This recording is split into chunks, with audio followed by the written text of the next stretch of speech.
The military does not forget humiliation. Now, I'm going to give you six scenarios in the past that confirm this statement. They don't forgive. What it means that they don't have what it takes to forgive public insult. They don't. Even in private, not even talk of public humiliation. Please, I want this video to get to Wiki. Let it get to Apabio. Let it get to those politicians who are already saying that Yerima's uniform should be removed. You are playing with fire. Honestly, you guys forget so easily. I'm only trying to help you. Let this video get to Tinubu himself. Alright? Please give me a follow. Like my video. Comment on it. You will love it. Alright? Now, but before I say anything, hear this again. I'm not a fool, sir. Did you see how he nodded his head? He said, I am not a fool. That was the height of it. That was self-restraint. That was discipline. But they will never forget that moment. Now, let me give you six scenarios that prove that the army does not forgive. They don't forget, especially public humiliation. In 1966, I mentioned that in my previous video, the politicians had got used to, seeing the army as their houseboys, insulting them, sending them on errand. Their wives talk to them anyhow, and the army felt disrespected. When the coup took place and then top politicians were deleted, you know what they said? They said, we are not your servant. You dragged us into this thing and we had to redeem ourselves. In fact, even the civilians supported what happened. You don't disrespect the army.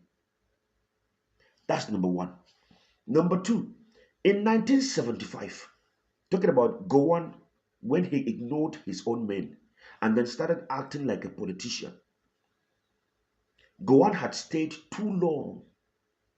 The problem was not that he stayed too long, but that he was behaving like a politician, like an ordinary civilian. That's the worst thing you can do to an army.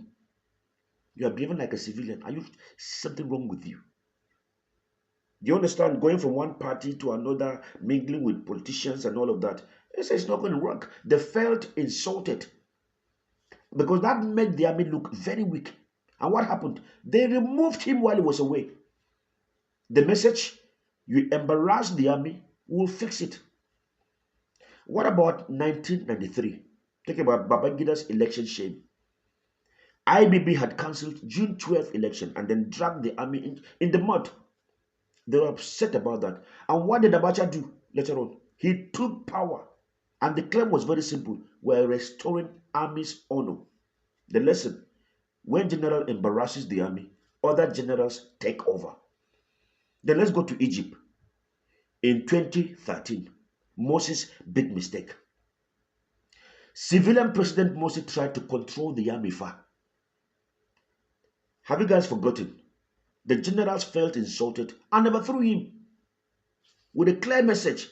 No one insult the army and stays. And then something similar happened in Thailand, 2006 and 2014. It was captured, mocked the army, lose power. Because civilian leaders who called the military useless were kicked out. Now, in their culture, making soldiers lose face means you lose your job. Now, number 6, remember NSAS, Buratai's warning around 2015 to 2021. Buratai said so many times, don't ridicule the uniform. Don't. And that was what Wiki did. After NSAS, he warned that the army does not forget insult.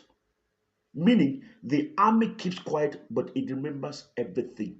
See, Wiki should have thought about this very clearly. An average Nigerian does not like a politician. We know what you guys have done to us and what you guys are still doing. You think we're happy with you guys? No, it's not true. We don't want the politicians. We're not happy with you guys. And with what is going on in Burkina Faso, in Niger, in Mali, you guys should tread with caution. I'm telling the truth. Look at the arrogance. Look at the arrogance. So, how come the military does not forget? Does not forgive? Because see, one soldier's insult is everyone's insult. What you did to Yerima, you did to everybody, both living and dead. The uniform is sacred. Number two, never disgrace it in public.